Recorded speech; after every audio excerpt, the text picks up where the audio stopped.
And another state takes action, this time New Jersey. So the class action lawsuits just come one after the other. So pretty much as it is happening in Massachusetts and California, New Jersey is taking action. Lyft hasn't paid us minimum wage or overtime, drivers claim in class action suit. I highly suggest Jersey riders look into this and join the class action. On the heels of legislation that could upend the growing gig economy and affect ride-sharing companies, a class action lawsuit has been filed in New Jersey, alleging that Lyft has not properly compensated its workers and continuously violates how it classifies its drivers.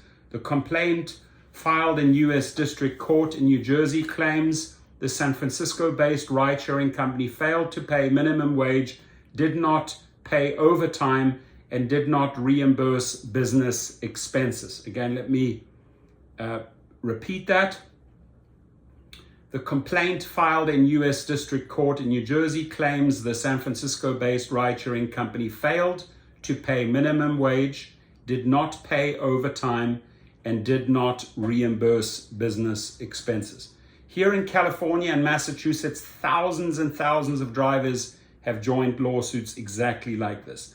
Lyft also violated labor laws by intentionally misclassifying its workers to skirt around paying workers minimum wage and overtime. The complaint filed November 21 reads, the classification of workers has become a contentious and hot topic for the state, with Governor Phil Murphy convening a task force to examine, which determined that more than $462 million in wages were underreported. In recent weeks, lawmakers have looked to readdress the labor laws, and a report revealed Uber owed the state millions of dollars for violating those laws.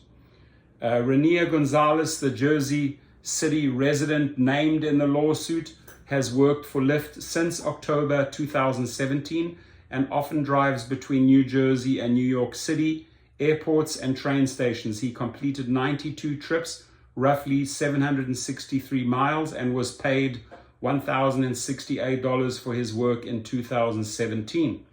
But he wasn't reimbursed for other out-of-pocket expenses, including some tolls, gas, insurance, and vehicle maintenance, which totaled to more than $400, leaving him with a net pay of $660, which does not equate to minimum wage, the suit alleges. In 2018, Gonzalez drove 334 miles for Lyft and was paid $879, but was similarly not paid for the extra expenses of $178, leaving him with $701, the complaint continues. So it's driver after driver not getting paid the amounts that they should be. By regularly being under-reimbursed for driving expenses, the complaint states the majority of Lyft drivers are effectively paid well below the minimum wage. It also notes that some of the 3,000 Lyft drivers in New Jersey are regularly driving across state lines and are subsequently considered as engaging in interstate commerce, deeming the arbitration clause in the Lyft driver agreement unenforceable. That is why, my friends, they pushed out that arbitration provision. Uber did, right? So they're not going to get sued. I mean, you got to really question that. You got to question the timing here, right? So you make sure that you opt out of that. Shares are not doing fantastic. That $43 for Uber.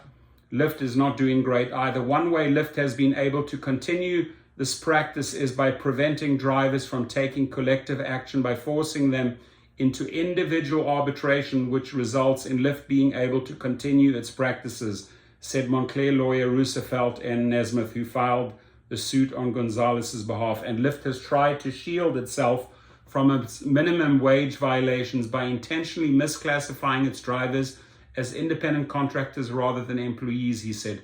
The complaint details how the company can prevent drivers from accepting rides outside their hours, performance assessment, and controls pay rate for each ride. Lyft did not comment directly on the lawsuit.